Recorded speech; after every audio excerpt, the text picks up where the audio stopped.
এটি Venkatesh entertainment channel. দেখুন রুচিশীল ঐতিহ্যবাহী সবকিছু প্রতিদিন আমাদের চ্যানেলে। লাইক, কমেন্টস ও সাবস্ক্রাইব করে রাখতে ভুলবেন না যেন।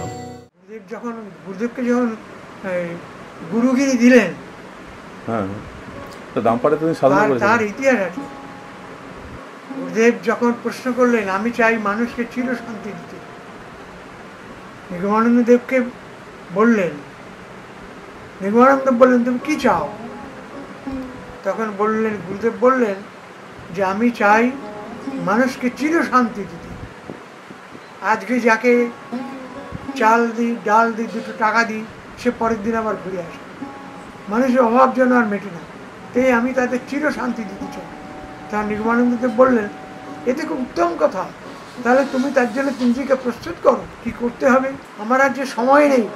নিগমানন্দ ভেসে রসিকতা করে বললেন, সময়টা তোর নিজের কাছে রেখেছিস, সময়টা কি তোর নিজের কাছে রয়েছে? তখন গুরুদেব বললেন, আমার ভুল হয়ে গেছে, আমি আর এরকম কথা বলবো না। অর্থাৎ গুরুদেব আদেশ করবেন তখন তুই যে চাস মানুষকে চির শান্তি দিল, তাহলে তোকে গুরুগিরি। আমি গুরুগিরি এত বড় উড়াইত? বলে হ্যাঁ, তোকে গুরুগিরি নিতে হবে। গুরুগিরি নিয়ে তুই তোর বাবার যে সমস্ত শিষ্য আছে, তোর বাবা তো একজন গুরু, তন্ত্রসিদ্ধ মহাপুরুষ, তোর বাবার যে শিষ্য আছে সেই শিষ্যদেরও দেখবি। তাছাড়া গরিব মানুষ যারা, খুব গরিব, সহায় সম্বলীন গরিব মানুষ যারা, দরিদ্র মানুষ যারা, তুই তাদের মন্ত্রদান করবি এবং তুই তাদের ধর্মপথে সহায়তা করবি। তখন আত্মানন্দ দাদা রসিকতা করে বললেন, তাহলে ও কি কাঙালের ঠাকুর হবে? গুরুদেব নিগমানন্দ দেবকে গিয়ে সাষ্টাঙ্গে প্রণাম করলেন। অর্থাৎ উনি কাঙালের ঠাকুর হবার অঙ্গীকার নিগমানন্দ দেব আশীর্বাদ করলেন। তাই আমরা দেখতে পাই পরবর্তীকালে গুরুদেব যখন বাংলাদেশে চলে আসলেন, সমস্ত গরিব মানুষ, বিশেষ করে 12 দেবী সম্প্রদায়, মুসলমান, অনেক মুসলমান, যেমন জলেদের নাম উল্লেখ পাওয়া যায়, তাতে উনি বলতেন, আমার কাছে মন্ত্র নাও, কিন্তু তোমরা ইসলাম ধর্মের যে 5 ওয়াক্ত নামাজ পড়বে, আমার কাছে মন্ত্র নাও, এ মন্ত্র জপবে, কিন্তু ইসলাম ধর্ম পরিবর্তন, তোমরা হিন্দু হলে না, তবে ইসলামই রইল, 5 ওয়াক্ত নামাজ পড়বে। এই জন্য অনেক মুসলমান ওনার দীক্ষা নিয়েছিল। তারপর গরিব মানুষেরা যারা তাদের মধ্যে গুরুদেব নিজে গিয়ে তাদের বাড়ি ঘুরে তাদের মধ্যে মনুষ্যত্বের জাগরণ, মেরুদণ্ডে জোর করে দিয়েছিলেন, তাদের ভিতরে আত্মবিশ্বাস জাগিয়েছে। তাই তারা পরবর্তীকালে নিজেরা একজন বিরাট হয়েছে। এরাই হচ্ছে পরবর্তীকালে যখন দেশভাগ হয়, তখন দেশভাগের সময় তারা সমস্ত শিয়ালদা স্টেশনে এসে ওঠে, আশ্রয় নেয়। তখন শ্রীগুরু সংঘ সেবা করতে পারেনি। শিয়ালদা থেকে তাদেরকে বর্ধমানে পাঠানো হয় পুনর্বাসন। শিয়ালদা থেকে রানাঘাট ক্যাম্প, তাহিরপুর ক্যাম্প, তারপরে ক্যাম্পে পাঠায়, ক্যাম্পের থেকে পুনর্বাসন দিয়ে বর্ধমানে। সেই বর্ধমানে যত গুরু ভাই আছে সব হচ্ছে পুনর্বাসন পাওয়া গুরু ভাই।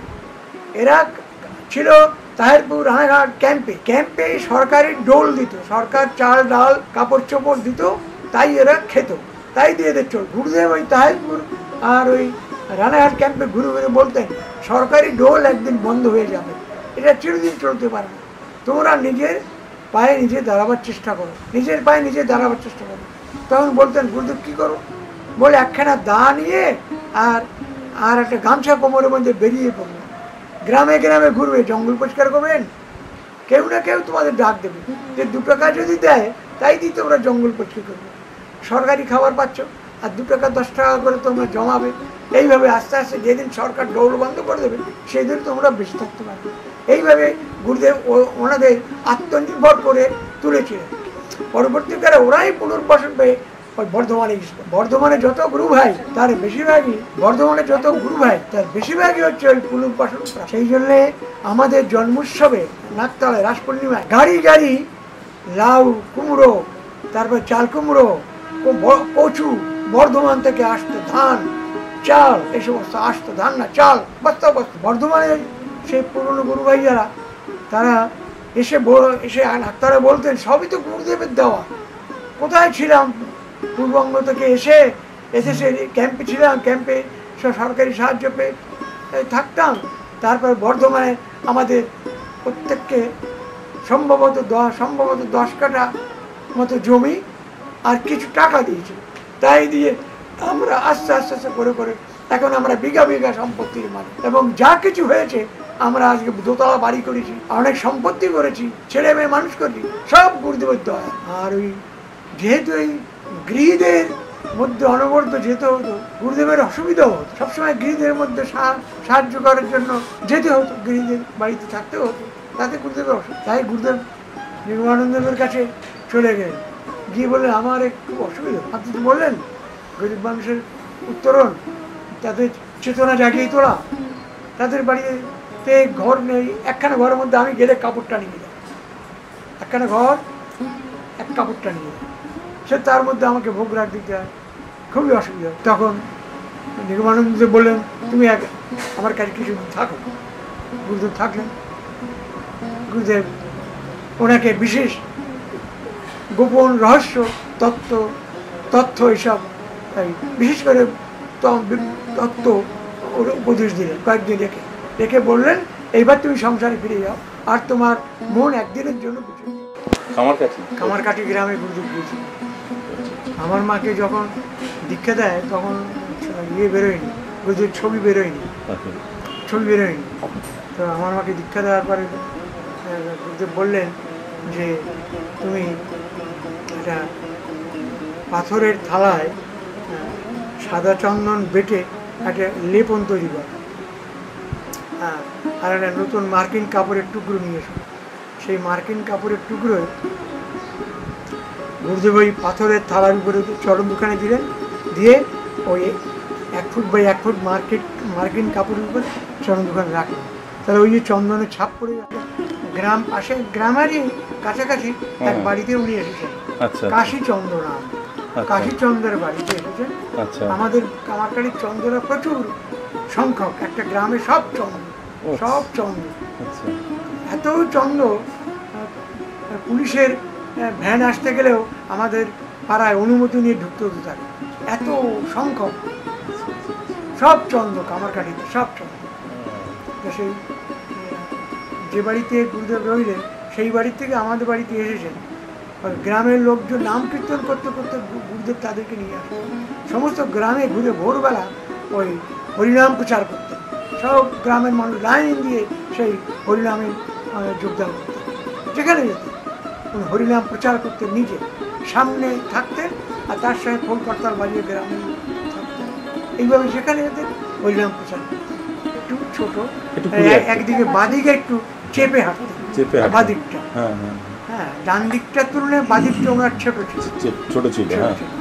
সেটা উনি বলেছেন আমার চরণ থেকে মস্তক পর্যন্ত লক্ষ্য করলে দেখবে আমার সঙ্গে শক্তিও বর্তমান, অর্থাৎ ওনার অঙ্গের বাদিকের সব কিছু ছোট, ডান দিকের সব কিছু ছোট। সেটা ওনার অঙ্গভঙ্গিতে বোঝা যায়। সবসময় উনি লাঠি ব্যবহার করতেন। মানে না কেন্দ্রীয় আশ্রমে যখন উনি ঘুরে বেড়াতেন লাঠি সবসময় থাকতেন, শুধু বাথরুমে যখন যেতেন লাঠি থাকতেন, বাথরুমে যখন যেতেন তখন লাঠি থাকতেন। গুরুদেব কতক্ষণ ঘুমাতেন? উনি ঘুমাতেন কি এই সম্বন্ধে অনেক প্রশ্ন আছে। উনি সাধারণভাবে